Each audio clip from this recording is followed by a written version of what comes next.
Good morning, everyone, and welcome to the show. John Henry Soto here. This is a live morning space for artists, filmmakers, musicians, and creators who are navigating the real world of making art. This is a show about positivity, but not the fluffy kind. We talk about what actually stops artists from moving forward, the struggles we all face, and how to move through them with clarity and purpose. We'll also highlight good things happening in the industry, share ideas, suggestions, and practical advice, and most importantly, have honest conversations. This is a live show, so if you're here, please feel free to ask questions or join in. This is a place to reset, get grounded, and start the day moving forward as an artist. And good morning, everyone. Welcome in. Johnny here on a cold Monday morning in Nashville, Tennessee. I know that the East now is getting pounded with tons and tons of snow.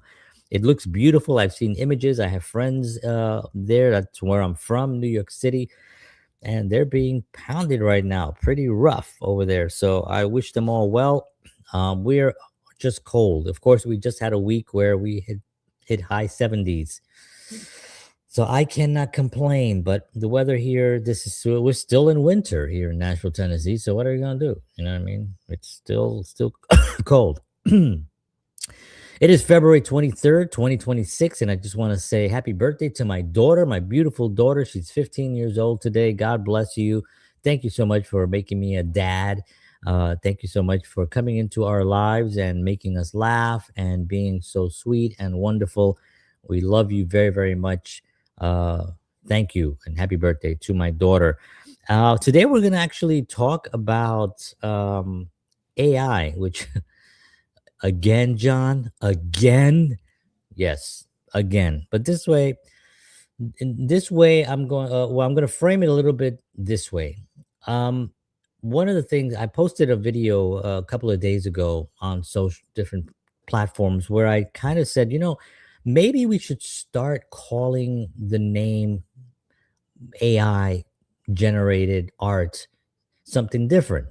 And I don't mean the art itself because it is AI art. I'm talking about the person that's prompting it. And so I made a comment and I said, "Are we should we start using names and call artists artists and then call AI prompters?" So there's artists and prompters. What are you, an artist or a prompter? A creator of prompts. Or are you an actual artist? So, because we're living right now in a time where intelligence, by the way, that's what AI stands for. Intelligence can generate a painting in 10 seconds. It can compose a symphony in 12 and write a screenplay before you finish your morning coffee. And that is impressive. It's fast, it's flashy. But, let's be honest here for a second. There's a difference between crafting art and prompting software. I think it's time we start calling AI artists what they really are, which is prompters. I mean, I don't know. Is this insulting to somebody who's a prompter?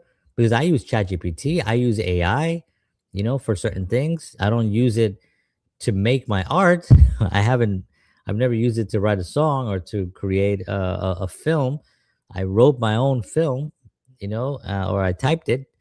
I walked away for a while. I couldn't figure something out. I had to think about it. And then I came back. I read the draft again. I found some more. And I did that. It took me a year. And that's the script that I'm currently working on right now. Now, is it easier there's no fun in that for me to prompt it and get a screenplay in 12 minutes or 12 seconds. I don't find that fun at all. So why am I going, I just don't find it fun, amusing at all. It's just not fun.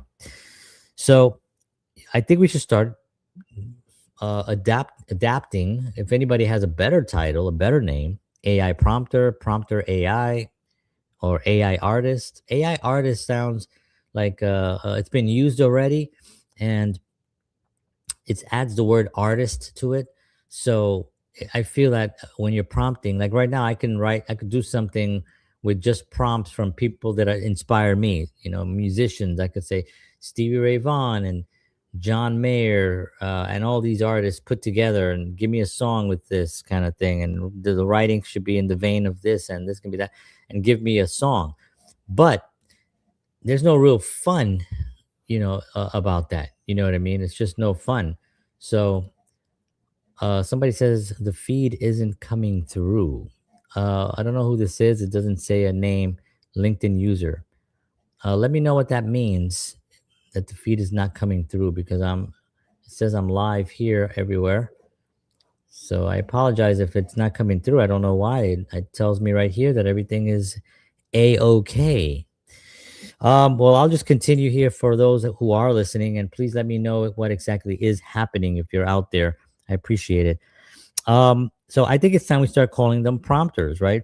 They're not sculpting marble with their hands or bleeding into a canvas at 2 a.m. They're typing instructions. And I'm not knocking them. It's just an accurate job description management. I'm just putting them in the right category so we know what they are and what they belong, right? Or where they belong anyway. A real artist wrestles with doubt, with craft, with years of bad drafts and empty rooms and rejection emails. Oh boy, do I get a lot of those. I still get a lot of those. A prompter wrestles with phrasing. It makes, make it moodier, add more blue, or in the style of. One is developing a voice over decades, and the other is curating outcomes from a machine trained on voices of everyone else. So let's remember that they're utilizing the voices that have already been existed, have already lived. So it's nothing original about it. And yes, the prompting is sort of like a chef. Maybe they can be called, chefs in some way, right? They're adding, not even a chef, because a chef, even though a chef uses different ingredient. Well, my point is that the ingredients, if a chef is using an onion, well, onions exist already. Somebody else has used onions before them, right? It's a vegetable that you can't patent a vegetable. Although there's some companies that have tried that to patent a vitamin or patent something that you put into your food, a seasoning, something, right? Because you can grow it. Anybody can grow it. It's part of the earth, right? So you can't own it. And it's sort of like that with the internet. So if I'm prompting something with a famous guitar player and a famous singer, well, they already exist, right? That's the prompt that I'm having. Now, even if I don't name an artist, even if I say, give me a raspy voice, give me a this type of style of songwriting, it can only pull from things that have already existed, right? Because that's what AI is, right? It's just scouring the internet for what you're prompting it to find.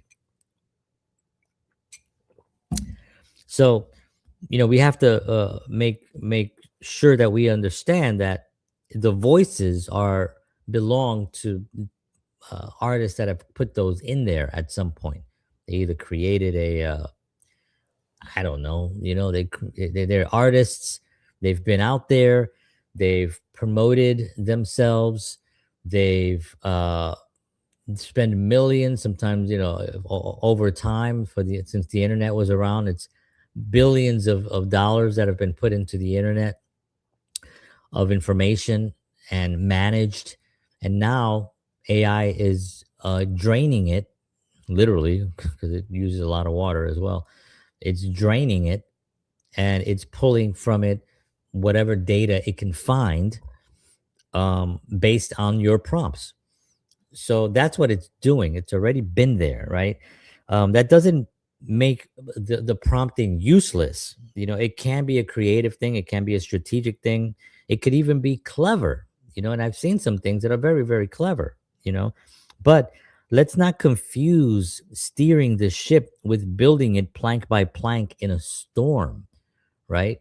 When we're out there, artists in particular, and I learned to play. I mean, you could see my finger tips, that I have the dents on the permanent dents on my fingertips, and calluses from decades and decades, about 3 decades to be exact, or more than that, Yeah, oh my gosh, a lot more than that.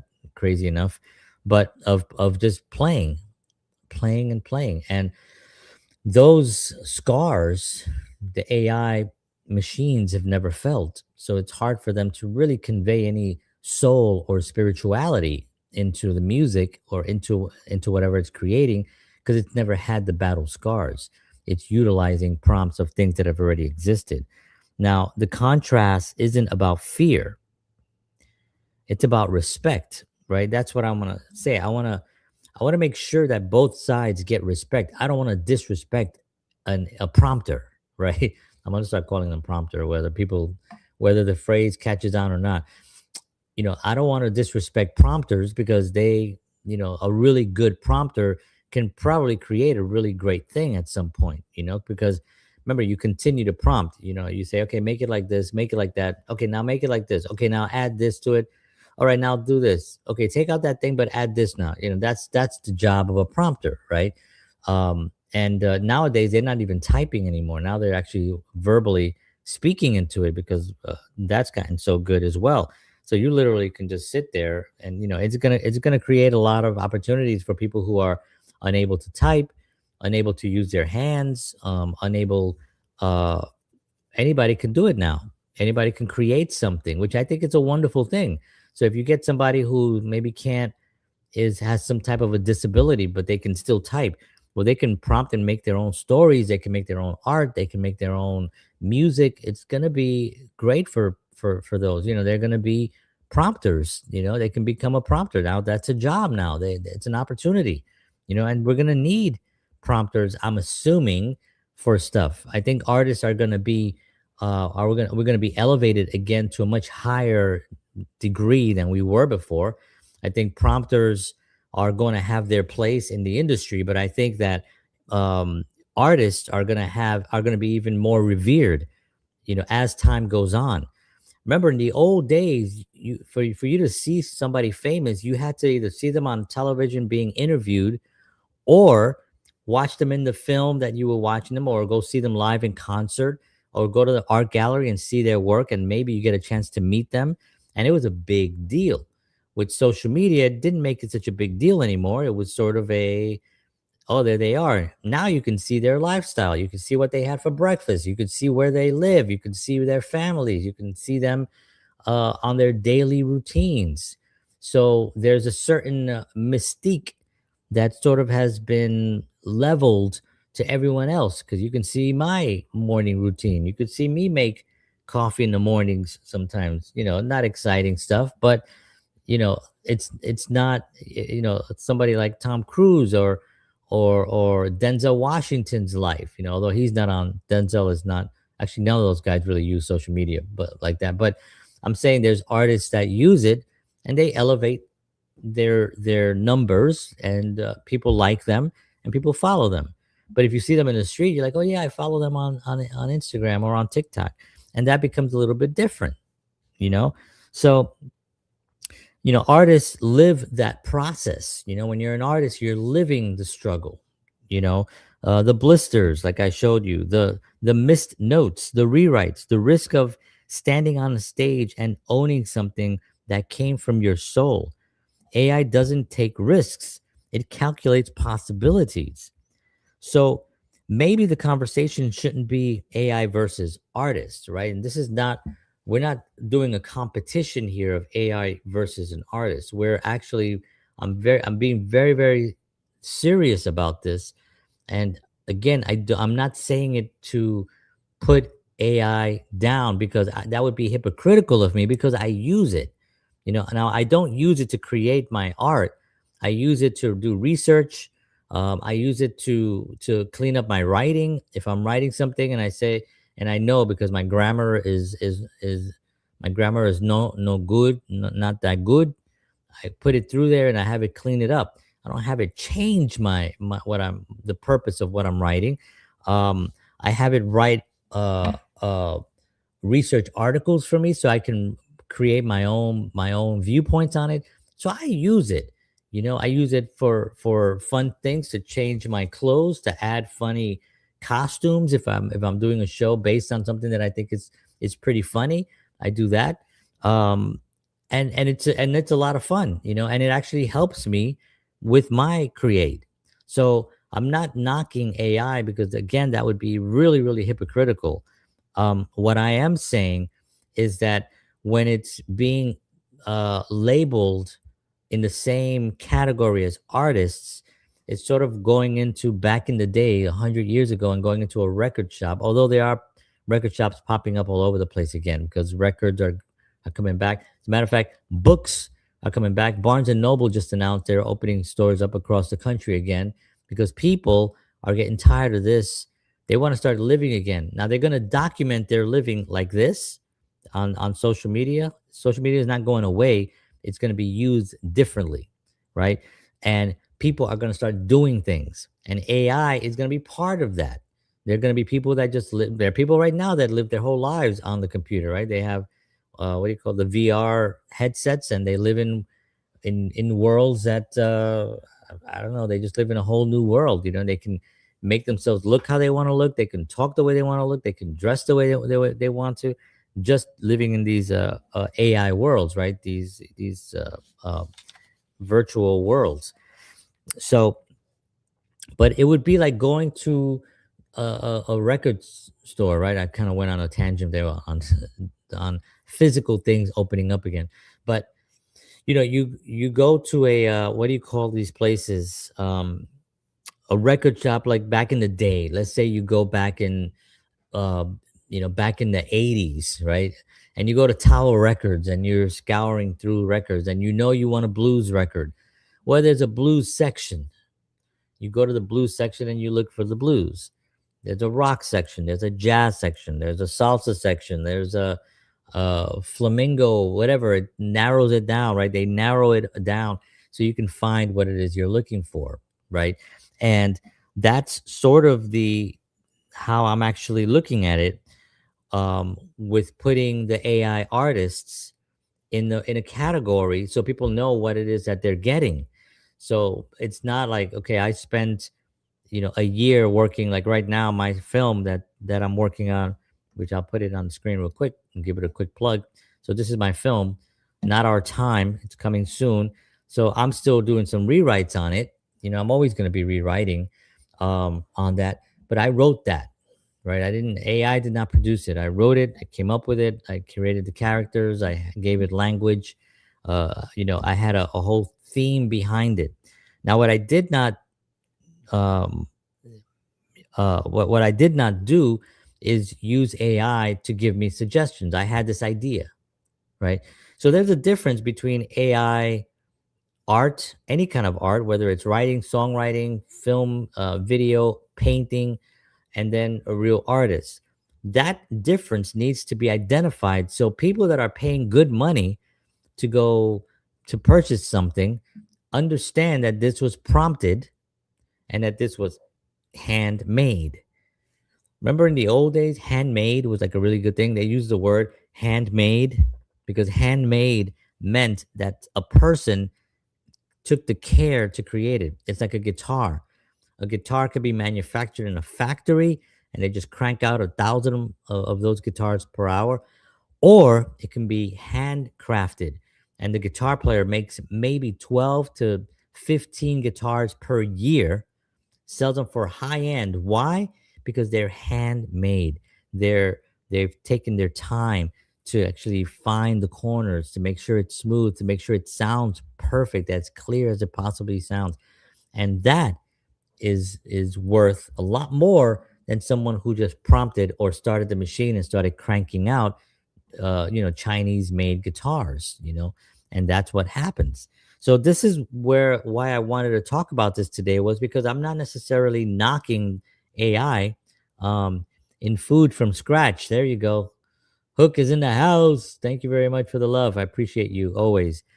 Um, so you get like, yeah, I was mentioning that, a chef, would get all the ingredients, and he would put all the ingredients in, and he would make this amazing meal. And then the restaurant is very exclusive because you get a really great chef, and it's not boxes of patties coming in frozen from some farm or from some factory that were grounded up and added and stuff like that and sold at McDonald's or some fast food chain where it's manufactured and contains seed oils and and preservatives and all the nasty things that actually make people unhealthy. That's the kind of that people are paying for that, right? We have fast foods and we have very, very nice restaurants, right?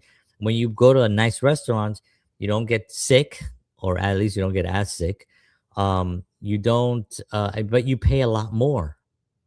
When you go to a fast food joint, you pay, maybe actually it's not really as cheap as it used to be, but you pay a less and you're not getting good quality food. Well, there's the difference between AI is fast food, and artists, the real artist is high end restaurants, high end. So thank you, Cook, for that suggestion, because I'm running with it. I appreciate it. So AI, like I said, is the the art comes from the soul, right? And AI doesn't take any risks, right? It's just very calculating. It calculates possibilities. It just triggers the system to just, it doesn't even take any risks. It doesn't have to. It's all in there already. So it's like me trying to think of the name of that guitar behind me. I have it in there already. It's a Fender Telecaster. I already know. I don't have to think. It's in my memory bank. Well, the AI has a memory bank and it's all in there. So all you're doing, and it's very, very fast. So when you're asking it a thing, it doesn't have to think about anything. It just boom. I know it's some of the prompt softwares say thinking. It's not thinking. It's generating. It's pulling things in, but there's no thinking involved because it cannot calculate. Um, it only calculates possibilities. It cannot take risks. So maybe the conversation right here shouldn't be AI versus artists, as I was saying. Maybe it's just to clarify these terms, right? Artists create, prompters prompt. So this is why I wanted to do this show. Let's start calling them prompters. Nothing wrong with being a prompter. Like I said before, I would be hypocritical if I said that. I use AI. I use it for research. I use it for fun stuff sometimes, just getting into conversations about history and finding out what. I also try to trick it. I try to make it contradict itself, which is always a fun game to play until it starts revolting and then kills us all. But I use it. It would be hypocritical for me to say, hey, no one should ever use AI because it's here. It's going to be part of our lives, whether we like it or not. That's just the way it is. But it's not AI versus it's artists versus prompters, and both of us can exist. A prompter is a guy generally, or a gal, sitting in front of a computer and prompting it ideas that they come up. So their idea may be original, but how the method that they're getting it is not, right? Because it's only AI is only pulling from created things that have been created, that are just sitting in there waiting to be pulled out into from this machine and put into a mixture of something, right? And both of us can exist. Prompters and artists can exist. But let's not hand out paintbrushes to people who have never picked up a paintbrush. Let's not give a Grammy to a prompter that has never played an instrument or written a song. Let's not give an Oscar to an AI actor who has never um, actually taken a class or walked to an audition or sweated about an audition coming up tomorrow. That's humanity. And AI will never replace humanity. It may replace a lot of other things, to make our life easier in some respect. And people are going to lose their jobs. I've done shows on this before. And if you're ignoring it, then you're dumb, because it's here. It's gonna take jobs and it's going to create, situations that people are gonna have to deal with, whether they like it or not. I gotta sneeze. Bless me. Sorry. um And it has to be something that has to be put into the category where we're going to be able to look at it and say, like, okay, this is what this is. Maybe a label. Right now, I've seen already a film that said this film was not, it did not use any AI in it or something like that. No AI was used in the making of this film. That's what it said. And it was at the end of the film. And I thought, no, no, it was at the beginning of the film. I was like, wow. So people are actually prompting these and having to actually put that on the screen to let people know this is not AI. This was originally made. Maybe that's where it's going to come. Let's not give legitimacy to AI and prompters, right? There's a certain level of legitimacy that they can have because maybe they've prompted something that's entertaining, whatever. Um, but I want to make sure that artists get the respect. Listen, it's tough enough being an artist just before AI came, before computers, it was tough. And then computers came along and made things a little easier. We had emails and we can actually get people's emails. We can do email lists. We can email flyers. Then we had websites. Now we have our own website. Then we have our own now video content. Now we can do streaming. We can stream our concerts. We can stream our music. All these things made the artist give them more tools for them to use, but it didn't mean that the artist should not go out and play. Didn't mean that they shouldn't go out and continue to write songs and play and try to find clubs to play and play to empty clubs one night and then play to 100 people one day and then keep going that route. That doesn't mean that the artists, we still had to do that. We still did that. And so that's what I'm trying to to clarify, that I want artists to continue to be revered and to be respected and to be up there with as the ones that move society. The artist can inspire a generation, a culture, you know, and I think it's important for us to protect them and protect the integrity of the artist. And the AI prompters are here; they're available. People can actually utilize and see their art. I've seen so many little videos, and right now they're just kind of, a lot of them are just prompting little cute videos of famous people fighting and saying funny things, and it's very entertaining. There's no real value in it as far as like uh nobody's gonna pay to see Mr. Rogers wrestle uh Jimi Hendrix. It's like I don't even know where that, I saw something like that, and I don't even know where that would fit into society to make it's just something you look at and you go, that's okay.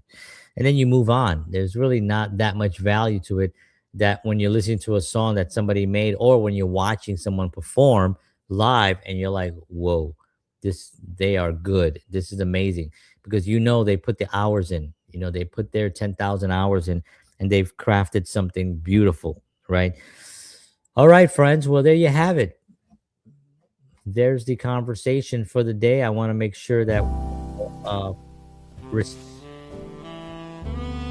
making sure that not only artists are respected to where they should be, but at the same time that they have they the idea that they don't have to compete, because there is no competition here. We're not competing with prompters, right? You can compete with a machine, right? They would love for you to think that, but that's not the case. So I want you to get out there. I want you to be confident in the art that you're producing. I want you to be excited for the opportunity to create. Keep studying, keep practicing, keep creating, keep sharing your art with others, and make it a special part of your life and part of the lives of those around you. All right, friends. Thank you so much for spending this morning with me. As always, I appreciate you being here. I love you all. I will see you all tomorrow morning at 7 a.m. Central. God bless you all. And as always, peace.